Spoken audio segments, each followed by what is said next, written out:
Buat kalian yang mau mensupport channel ini dengan donasi, atau emang sekedar mau beli mimin kopi, kalian bisa pilih antara Super Thanks atau Saweria. Gue sih nggak masalah kalian pilih yang mana. Cuma kalau bisa, lewat Saweria aja. Soalnya kalau YouTube, potongannya gede, 30%. Kalau Saweria, cuma 5%. Untuk link Saweria, kalian bisa klik aja di atas kanan nih. Atau bisa cek di kolom deskripsi. Tapi kalau mau support, nggak harus donasi kok. Dengan kalian nonton sampai habis dan memberikan like pada video ini, itu udah ngebantu banget buat support channel ini. Oh iya, kalian juga bisa join nih ke grup Telegram komunitas cerita manhwa yang baru. Untuk linknya, gue tampilin di layar ya. Tapi kalau malas ngetik, cek aja kolom deskripsi. Di sana, kalian bisa sharing nih topik seputar manhwa dan kawan-kawan, dan juga ketemu temen baru. Kalau mau info terbaru dari Mimin, misalnya upload kapan atau misalnya ada telat upload, Mimin pasti akan langsung infokan di Telegram. Makanya, jangan lupa join ya. Nggak perlu berlama-lama lagi, kita mulai aja ceritanya. Halo guys, Sabik di sini, dan sebelum mulai ceritanya, gue mau ngumumin nih kalau Mimin sekarang ngadain giveaway. Mimin mau giveaway satu buah HP baru saat nanti udah menyentuh 50.000 subscriber. Untuk ikut atau berpartisipasi ada beberapa syaratnya nih, tapi simple banget. Syarat dan ketentuannya kalian bisa lihat nih di Instagram Mimin. Instagram Mimin tuh nih, Mimin tulis nih HP Sabik 12, atau kalian bisa lihat aja nih di link di deskripsi, udah Mimin cantumin di bawah. Di Instagram Mimin itu ada postingan dengan logo cerita manhwa. Nah, di sana kalian bisa lihat tuh syarat dan ketentuannya. Gak susah kok, syaratnya simple banget. Gak pakai ribet, gak pakai susah. 2 menit selesai. Pemenangnya akan Mimin umumin saat udah menyentuh 50.000 subscriber. Tunggu apa lagi? Makanya yuk, buruan subscribe biar cepet-cepet giveaway-nya. Nanti bakal ada giveaway terus kok, tenang aja. Oke, segitu aja. Kita lanjut ke ceritanya. Lagi di kamar mandi sikat gigi, dalam hati Sancen, ini sakit. 12 pedang itu berkulit tembaga dan tulang besi. Tanganku serasa mau copot. Terus Sancen pun ke kamar. Saat dilihat, loh kasurku di mana? Yingsha berkata nih, seperti kataku, selama kau menolongku menyelesaikan masalah sifat air yang lemah atau Chuan Shui itu, aku akan membiarkanmu tidur di kasur. Ah, Shik, istriku, aku datang. Kau menjauh, lihat baik-baik, posisimu nggak boleh melewati garis merah ini. Ah, seperti itu. Lalu, jika garis ini menghilang, tidak akan. Terus gimana kalau kau yang melewatinya? Kau berpikir berlebihan. Bagaimana bisa aku melewati batas? Ah, itu benar. Dalam hati Sancen, aku tahu kau nggak bisa jujur saat tidur. Hal-hal yang terjadi sebelum tidur akan berubah setelah sudah tidur. Nah, terus ini di keesokan harinya, ini apa yang menindihku? Roti kukus. Ternyata si Yingsha ke Sancen nih. Dalam hati Sancen, tidak, aku melewati batas. Untungnya Sancen tidak terbangun. Jika tidak, itu akan sangat memalukan. Terus ke kaca, Yingsha berkata, kau sepertinya sangat gak nyaman. Apa kau tidak jogging hari ini? Bisakah aku hanya istirahat hari ini? Terus tangannya dipegang nih. Si Yingsha berkata, tidak, aku tidak akan pergi tanpamu. Sancen merespon, oke, ayo. Dalam hati Sancen, aduh, itu sakit. Aduh, itu cuma semalaman. Kenapa membuat tanganku sakit banget? 3.000. Terima kasih sudah membuat ku dapat melihat pemandangan kota dari atas sini. Sayang sekali, pemandangan di sini nggak cukup indah. Di sini tidak indah. Di mana yang lebih indah? Sancen menjawab nih, jauh di sana ada sebuah kota yang bernama Yanqing, jauh lebih indah. Omong kosong. Yanqing adalah ibu kota kekuasaan. Keluarga Su ingin membangun Yanqing. Bagaimana dia memenuhi syarat? Suatu hari, aku akan membawamu melihat pemandangan yang berbeda. Oke, aku mempercayaimu. Yaudah, ayo pergi. Ini sudah larut. Dalam hati Sancen, aduh, ini sakit banget. Sayang, kebahagiaan datang begitu cepat. Ini sedikit tidak tertahankan. Lalu sekarang mereka pergi nih ke tempat parkir villa di lereng gunung. Yingsha berkata, Han Sancen, apa yang salah denganmu hari ini? Kenapa kau tidak menyetir? Yingsha, sebenarnya tanganku sakit, jadi nggak bisa menyetir. Hah? Sakit? Tapi aku memegang tanganmu tadi. Bukankah itu gawat? Sancen merespon, itu nggak begitu serius. Tapi jika aku menyetir, aku tidak nyaman. Jika terjadi kecelakaan, itu akan masalah. Yingsha berkata, yaudah pergi. Gak perlu mengatakan apapun padaku. Ayo kita ke rumah sakit sekarang. Sancen membalas, gak perlu, aku akan sembuh dalam 2 hari. Gak, kau harus pergi ke rumah sakit sekarang. Ini kata terakhirku. Oke. Terus Sancen dibawa nih ke rumah sakit. Hah, ini adalah, hei, apa yang kau lakukan dengan tanganmu? Kecuali ibu jarimu, semuanya remuk dan patah, hancur. Kenapa kau tidak memberitahuku? Aku memegang tanganmu tadi. Apa kau tidak kesakitan? Itu pertama kalinya kau berinisiatif memegang tanganku. Apa yang sakit? Yingsha membalas, apa kau gila? Aku memegang dengan keras tadi. Kenapa kau tidak melepaskannya? Aku pikir aku nggak bisa memegang tanganmu lagi ke depannya. Sancen berkata, setiap kita berpegangan tangan, aku benar-benar menghargainya. Aku bicara dengan kalian berdua. Ini di luar ruang pasien, bukan tempat untuk berpacaran. Kau tetap nggak bisa menyembuhkan sakitnya. Maaf, dokter melanjutkan nih. Tangannya terluka parah dan perlu diberi gips. Gips tuh yang kayak putih-putih keras gitu loh, biar yang diikat tuh. Dan dia nggak bisa bekerja berat selama masa pemulihan. Masa pemulihan 40 hari. Selama masa ini kau harus membantunya. Ini nggak butuh 40 hari. Aku mendapat luka yang banyak dan aku bisa sembuh dalam waktu 1 minggu. Jadi nggak perlu di gips. Si dokter membalas, apa kau pikir kau itu manusia super, ha? Bagaimana mungkin itu sembuh dalam waktu 1 minggu? Dengan pengalamanku selama beberapa puluh tahun dalam pengobatan, itu setidaknya butuh 40 hari. Yingsha menambahkan. Han Sanchen, diam, semuanya bergantung pada dokter. Iya benar. Terus ini di perusahaan ya kayaknya ya. Membosankan. Yingsha berkata, selama masa ini kau harus ikut aku bekerja di perusahaan setiap hari, atau aku nggak bisa menjagamu. Lalu datang nih seseorang, pelayan ya, pegawai lah. Dia berkata, Presiden Su, aku membawakan makan siangmu. Dan Tuan Han. Yingsha merespon, baik, cukup letakkan di atas meja. Terus dikasih nih, ayo buka mulutmu. Dalam hati Sanchen, hei, bukankah ini bagus juga? Oh iya, sebentar, aku akan ke toilet dulu. Terus Sanchen pergi ke toilet. Loh tunggu, kayaknya ada yang salah. Tanganku. Aku nggak bisa membuka celanaku. Apa yang harus kulakukan? Han Sanchen yang bermartabat mati lemas karena kencing. Yingsha berkata, apa kau udah selesai memakai toilet? Ini sebenarnya nggak masalah. Aku nggak buru-buru tapi Yingsha berkata, ayo ikuti aku. Apa yang akan kau lakukan? Terus si Yingsha ngambil kayak tanda-tanda gitulah, mungkin toilet kotor mungkin ya. Yingsha berkata, nggak ada siapa-siapa. Lakukan dengan cepat. Itu membiarkanku masuk ke kamar mandi wanita. Itu sangat gak bagus. Apa kau mau mati lemas karena menahan kencing?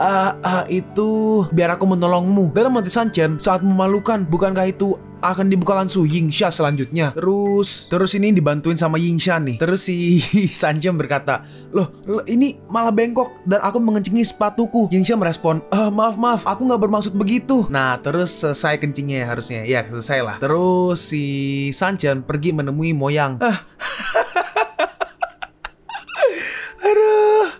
Aduh, Sanchen berkata, hei, apa bisa kau berhenti tertawa? Aduh, itu sangat lucu. Master, tidakkah kau berkata baik-baik aja? Sekarang menderita, tapi tetap baik-baik aja. Sekarang kan ada cewek cantik yang membantu di toilet. Jangan menertawakanku. Cepat, beri aku rokok. Iya. Moyang berkata nih, kau dengar YV mengirim orang sekitar untuk menanyakan kabarmu. Kau lebih baik tetap low profile sekarang. Oh iya, bicara tentang YV, jika dia menemukan itu adalah kamu, tapi nggak bisa digunakan olehnya, itu seperti menemukan jalan untuk membunuhmu. Sanchen merespon, jangan khawatir, aku nggak bisa menemukan itu di dalam kepalaku. Itu benar, kau adalah seorang sampah yang terkenal di kota awan, dan gak ada satupun yang meragukan kau. Kau sangat hebat dalam menyamar. 12 pedang sangat berguna. Temukan jalan untuk membawanya ke sisi kita. Baik, aku akan mengirim seseorang untuk memeriksa itu. Dengan karakter pedang 12, nggak mungkin untuk menjadi bawahan YV. Itu harusnya menjadi alasan. Nah, sekarang kita pergi nih ke mansion keluarga Su. Sanchen bertanya, ini Sanchen sama Yingsha ya. Sanchen bertanya, kenapa kau mengunjungi rumah nenek malam ini? Yingsha menjawab, perusahaan dapat masalah sulit dan nenek memanggil setiap orang untuk mendiskusikan sebuah solusi. Sanchen bertanya, masalahnya apa? Yingsha menjawab, sayang, kerjasama di proyek kota barat sangat sulit untuk keluarga Su dan tidak dapat dikembalikan, tapi material bangunan selalu dikirim. Kupikir keluarga Su akan mengalami finansial sulit, tapi aku nggak berpikir itu sekarang. Seperti kita mencari dana dari berbagai perusahaan, tapi itu solusi yang lama. Yingsha menambahkan, iya, aku nggak tahu bagaimana nenek akan menyelesaikan itu. Si nenek berkata nih, aku memanggil kalian semua hari ini karena aku benar-benar ingin kau membuat saran untuk keluarga Su. Sekarang, untuk bisa deal dengan Project Chengxi, buku perusahaan kita sudah kosong. Nenek, untuk bisa deal dengan Project Chengxi, dia hanya bisa menemukan jalan untuk meminjam bank. Aku sudah bicara dengan seseorang tentang itu, tapi nggak ada bank yang mau meminjamkan kita. Aku duga ada seseorang penyebab masalah ini. Mungkin seseorang yang iri dengan kesuksesan keluarga Su mendapatkan Project Chengxi. Nenek, kalau kita nggak bisa meminjam di bank, apa yang harus kita lakukan? Kuharap kalian menjual rumah milikmu dan menyadari nilai properti. Tolong keluarga Su keluar dari permasalahan sulit ini. Ibu, bagaimana ini bisa bekerja? Sesudah menjual rumah ini, di mana kita akan tinggal? Apa nggak bisa kau sementara menyewa rumah? Apa kau merasa perkataanku hanya omong kosong? Bu, maksudku bukan begitu. Maksudku, bahkan jika kau menjual rumah, uangnya tidak akan cukup dan tidak efektif. Iya, rumah kita hanya dapat menghasilkan beberapa dolar jika terjual. Nenek, faktanya, selama Su Yingsha menjual villa yang di gunung, uangnya akan lebih banyak dari kita menjual rumah ini. Iya, dibandingkan perumahan kecil, villa di gedung jauh lebih bernilai. Yingsha, kaulah orang yang akan mengisi proyek Chengxi. Apa kau nggak mau? Kupikir itu usulan yang layak. Yingsha, kau harus cepat menjual villanya. Sekarang itu bisa menyelamatkan perusahaan dari permasalahan sulit. Kau tidak setuju kan? Yingsha, kakeklah yang meninggalkan uang untuk membeli villa. Terakhir kali, keluarga Han juga memberikan mahar. Aku juga berencana menggadaikannya untuk mengisi akun. Nenek, itu punyaku. Bagaimana jika keluarga Han tahu? Bukankah mereka akan tidak senang? Aku tidak setuju. Kau begitu yakin? Apakah itu untukmu? Tentu saja. Selain aku, siapa lagi di keluarga Su yang berkualifikasi? Apa mereka secantik aku? Yingsha berkata, Yihan, villaku bisa dijual, tapi mas kawinmu nggak bisa. Alasan apa itu? Alasannya simple. Karena itu peluangku menikah dengan keluarga kaya. Dan itu juga peluang keluarga Su untuk berhubungan dengan keluarga kaya. Dan villamu adalah uang yang ditinggalkan kakek. Dan itu normal jika dijual untuk menyelamatkan keluarga Su. Lalu si Sanchen berbisik nih, hah? Kau yakin? Iya, percaya aja pada aku. Yingsha berkata nih, nenek, aku punya cara untuk mendapatkan pinjaman bank untuk keluarga Su. Yingsha berkata, tapi aku punya syarat. Apa syaratnya? Akulah yang akan mengurus keuangan perusahaan dari sekarang. Hah? Keuangan perusahaan? Kenapa tidak kau ambil aja seluruh perusahaan? Su Yingsha, apa kau gila? Yiha menambahkan nih, Su Yingsha, aku tidak berekspektasi kau sangat ambisius. Kau ingin menelan seluruh perusahaan. Su Yihan, bagaimana bisa aku menelan perusahaan? Apa pernah aku mengambil sepeser pun yang bukan milikku? Kebalikannya, seberapa banyak kau menggelapkan uang perusahaan setiap tahunnya? Aku tahu semuanya. Si nenek berkata nih, Yingsha, apa kau benar-benar punya cara agar dapat pinjaman? Haicha berkata nih, nenek, jangan percaya dia. Bagaimana bisa dia dapat pinjaman? Bahkan jika dia dapat 1 atau 2 juta, apa poinnya? Dia cuma mencoba merebut kekuasaan perusahaan. Nenek berkata nih, benar, kalau kau ingin mengatur keuangan, pertama-tama beritahu dulu seberapa banyak pinjaman yang mungkin bisa kau dapatkan. Lalu Sanchen berkata nih, 1 miliar. Han Sanchen, apa kau punya hak bicara di sini? Kau benar-benar kecanduan membual. Han Sanchen, diam! Kau tidak ada hak berbicara di sini. Nenek, Sanchen tidak bercanda. Aku akan dapat pinjaman 1 miliar, tapi hanya jika aku bisa mengontrol keuangan perusahaan. Orang-orang berkata, bahkan dengan nilai jual perusahaan Su, nggak mungkin bank mau meminjamkan sebanyak itu. Iya, Su Yingsha, bagaimana bisa kau dapat pinjaman 1 miliar? Nenek berkata, kalau kau benar-benar bisa mendapat pinjaman 1 miliar, aku bisa berjanji padamu. Terus rapat selesai, mereka keluar. Yingsha berkata, Sanchen, apa kau benar-benar berpikir aku bisa mendapat pinjaman 1 miliar? Terus saat di luar, Han Sanchen, jika ini nggak bekerja, villa kita akan berakhir. Bagaimana bisa kau membuka mulut dan bilang 1 miliar? Kau pikir uang akan jatuh dari langit? Sanchen merespon, jangan khawatir, itu bukanlah sebuah masalah. Terus sekarang kita pergi ke bank nih. Si direktur yang cewek berkata nih, Presiden tuh, keluarga Su ingin mendapatkan pinjaman yang dijamin pelanggan besar. Jadi apa kau akan meluangkan waktu untuk bertemu keluarga Su? Keluarga Su? Keluarga Su yang mengisi proyek Kota Barat. Cukup beritahu mereka untuk pergi. Aku nggak punya waktu untuk mereka. Kita lihat nih, orang ini nih adalah si presiden bank. Presiden tuh pelanggan besar bilang, jika kita tidak memberi pinjaman keluarga Su, dia akan mentransfer semua uangnya dari bank kita. Biarkan dia mentransfer. Seberapa banyak emangnya uangnya di sini? Apa dia pikir aku peduli?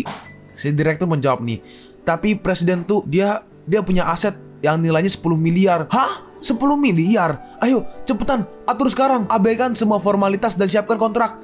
Buat janji temu besok. Dalam hati si presiden, meskipun aku berjanji pada beberapa perusahaan untuk tidak memberi keluarga Su pinjaman, tapi siapa sangka seorang klien dengan 10 miliar menjadi penjamin. Siapa yang mampu mengacaukannya? Terus sekarang kita ke villa keluarga Su nih. Di villanya si Sanchen lah. Sanchen berkata, Aku dapat janji temu untukmu dengan bank. Kita akan bertemu dengannya besok. Hah, benarkah? Sanchen merespon, tentu, itu benar. Apa bisa aku membohongimu? Yingsha berkata, beritahu aku apa yang kau ingin aku lakukan sebagai ucapan terima kasih. Sanchen merespon, haha, kau kan istriku. Masa aku butuh keuntungan dari menolongmu? Aduh. Dalam hati Yingsha, dasar laki bodoh. Tidak bisakah kau membuat beberapa permintaan? Apa kau berencana seumur hidup tidak akan melewati pembatas? Dalam hati Sanchen, kenapa kau marah lagi tanpa alasan? Aku cukup yakin bahwa seorang wanita berubah lebih cepat daripada membalik halaman. Mereka benar-benar makhluk yang misterius. Lalu nih, di keesokannya nih, buka mulutmu. Kucing, cok.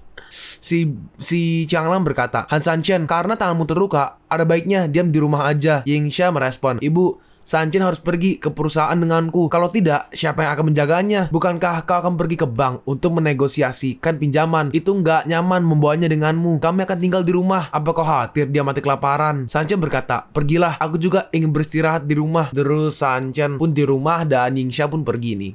Si Changlan berkata, kapan kau akan menambahkan nama Yingsha di villa ini? Waduh, villa ini bisa ditulis dengan namanya sendiri selama dia ingin. Itu nggak masalah. Dalam hati Sanchen, rubah betina tua. Dia ingin aku tinggal untuk membicarakan itu. Changlan melanjutkan nih. Dalam hal ini, cepatlah dan temukan waktu untuk menyelesaikannya. Sanchen merespon, Changlan, jika aku benar-benar menyingkirkan keluarga Su, kau mungkin akan sangat menyesal. Cih, uangmu harusnya hampir habis kan? Seberapa lama kau bisa bertindak arogan? Ya, nggak banyak, cuma bisa membeli 10 villa lagi seperti ini. Kemampuanmu tidak meningkat, tapi keahlian membuangmu semakin membaik. Bahkan jika kau punya uang, aku, Changlan nggak peduli. Oh, benarkah? Mata duitan sepertimu bahkan nggak peduli dengan uangku. Dan Sanchen, maksudmu apa mata duitan, ha? Apa kau nggak mengerti apa yang aku katakan? Aku memperingatimu. Kalau kau mencoba menghancurkan hubungan antara Su Yingsha dan aku akan membuatmu menyesal karena telah dilahirkan. Terus si Changlan sadar nih. Dalam hati Changlan, kalimat itu, wanita dengan selusin bodyguard itu berkata itu juga. Kata yang sama, nada yang sama, dan ekspresi yang sama. Sial, itu pasti cuma ilusi. Bagaimana bisa wanita yang kaya dan sangat kuat punya hubungan dengan Han Sanchen? Enggak. Tunggu aja. Ketika kau memberikan villa pada Yingsha, aku akan membuat perhitungan denganmu. Nah, terus kita pergi ke bank nih. Si presiden berkata, Nona Su, apa kau datang sendiri? Yingsha menjawab, iya. Sekarang akulah yang mengisi proyek Kota Barat. Jadi aku akan berbicara mewakili keluarga Su. Presiden berkata nih, Nona Su, kau harusnya juga waspada dengan situasi Kota Yun saat ini. Semua bank menolak memberi kau pinjaman. Presiden tuh, aku paham maksudmu, tapi tolong percayalah, keluarga Su pasti mampu membayar kembali pinjamannya. Kau harus sadar betul nilai proyek Kota Barat ini. Sejauh menyangkut keluarga Su, itu sulit bagiku untuk meminjamkan 1 miliar. Tapi untuk memberi muka temanmu, aku akan setuju dengan jumlahnya. Aku harap Nona Yu bisa memperkenalkan aku dengan temanmu nantinya. Aku ingin berkenalan dengannya. Oke. Dalam hati Su Yingsha, teman, bukannya Han Sanchen yang mempermudah pertemuan ini. Yang dipanggil teman itu harusnya Han Sanchen. Muka Han Sanchen bernilai 1 miliar. Itu sepertinya sejak insiden di restoran Kristal, Han Sanchen lagi dan lagi menjadi semakin rumit. Dengan kata lain, dia tidaklah orang yang simple. Dia hanya tidak menunjukkannya sebelumnya. Yingsha bertanya, Presiden tuh, muka temanku bernilai banyak uang. Itu...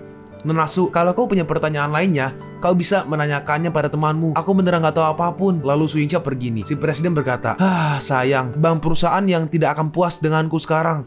Si direktur berkata, Presiden tuh, kita punya pelanggan besar di tangan kita. Di samping itu, kerjasama keluarga Su dengan keluarga Yancing, Han Yancing ya, dalam proyek Kota Barat pembangunan masa depan tidak terbayangkan. Si presiden merespon, itu benar. Tapi siapa pelanggan ini sebenarnya? Apa orang kaya di Kota Yun kita? Namanya Han Sanchen. Haruskah aku periksa? Mendengar itu, si presiden kaget. Hah? Han Sanchen? Bukankah itu menantu sampah yang terkenal dari keluarga Su yang dipanggil Han Sanchen? Gak mungkin. Gak bisa dipercaya. Bukankah dia pecundang?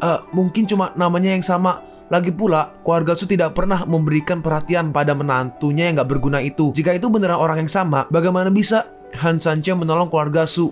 Terus si Yingsha pulang nih. Si ibunya bertanya, Yingsha, kenapa kau kembali begitu cepat? Yingsha bertanya juga nih, Ibu, di mana Sanchen? Changlan berkata, aku sudah bicara dengan Han Sanchen. Dia akan mengubah nama villa ini menjadi milikmu. Kau harus cepat dan temukan waktu untuk menyelesaikan masalah ini dengannya. Ibu, inikah kenapa kau menyarankan Han Sanchen diam di rumah? Ibunya menjawab nih, iya, aku baik bukan? Ibu, aku tidak ingin rumah ini. Si ibunya membalas, apa kepalamu keram? Gadisku, aku telah berusaha meyakinkan dia untuk setuju. Aku melakukannya untukmu juga. Kalau kau nggak mau itu, jangan panggil aku ibu. Baik, kalau kau nggak ingin, Bu, jangan pikir aku tidak tahu apa yang kau pikirkan. Jika ibu tetap bicara membual, ibu sebaiknya pergi aja. Kau, gadis, aku selalu marah padamu. Terus si Yingsha masuk kamar nih. Sanchen berkata, kau kembali, jadi gimana tadi? Yingsha bertanya, apa ibuku mengganggumu lagi hari ini? Sanchen menjawab, itu benar, tapi tidak begitu sulit dan cuma ingin meletakkan namamu di villa ini. Apa kau nggak tahu untuk apa ibuku melakukannya? Bagaimana bisa kau setuju dengannya? Tentu aku tahu tujuannya. Tapi kaulah seorang yang bisa memutuskan masalah ini. Aku nggak percaya dia. Tapi bagaimana bisa aku tidak mempercayaimu? Sanchen, makasih. Sanchen berkata, kau setidaknya bisa memberiku sedikit persiapan psikologis sebelum aku punya kesempatan merespon. Masalah pinjaman sudah terselesaikan dan presiden tuh atau presidensi bank, presiden bank ya, mau membayar keluarga Su karena mukamu. Sanchen, apa mukamu benar bernilai 1 miliar? Untuk ciumanmu, 1 miliar bukan apa-apa. Yingsha berkata, dasar lidah licin, presiden tuh ingin bertemu kamu. Dia ingin aku memperkenalkan kamu dengannya. Sanchen merespon, oke, aku akan meluangkan waktu untuk bertemu dengan dia. Kalau kau dan keluarga Su ingin berkembang lebih baik di Kota Yun, koneksi itu penting. Sanchen, kau tidak menjawab pertanyaanku. Jaringanku 10 miliar, tentu dia akan memberiku muka. Yingshan membalas, membual lagi. Lupakan kalau kau tidak ingin mengatakannya. Sanchen berkata, lihat, aku udah memberitahu kebenarannya, tapi kau tidak mempercayainya. Yingshan merespon, 10 miliar, aku lebih percaya pada hantu. Terus besoknya nih ke rumah sakit nih. Di rumah sakit si Sanchen di ronsen lagi nih. Melihat ronsenannya si dokter kaget. Ini menakjubkan. Kau bisa sembuh sepenuhnya dalam seminggu. Apa kau manusia super? Sanchen merespon, jika nggak ada yang lain, apa boleh aku pergi? Si dokter menjawab, baik silahkan. Tapi ingat, jangan mengangkat yang berat-berat dulu sebulan. Kalian pun sampai di penghujung video ini. Kalian mau tahu lanjutan chapter ini? Atau manhwa menarik lainnya? Makanya, jangan lupa subscribe biar kalian gak ketinggalan kalau gue upload video baru. Jangan lupa like, komen, dan share ke teman-teman kalian supaya channel ini bisa lebih berkembang ke depannya. Segitu dulu dari video cerita manhwa. Gua Sabik undur diri. See you on the next video. Zaijian!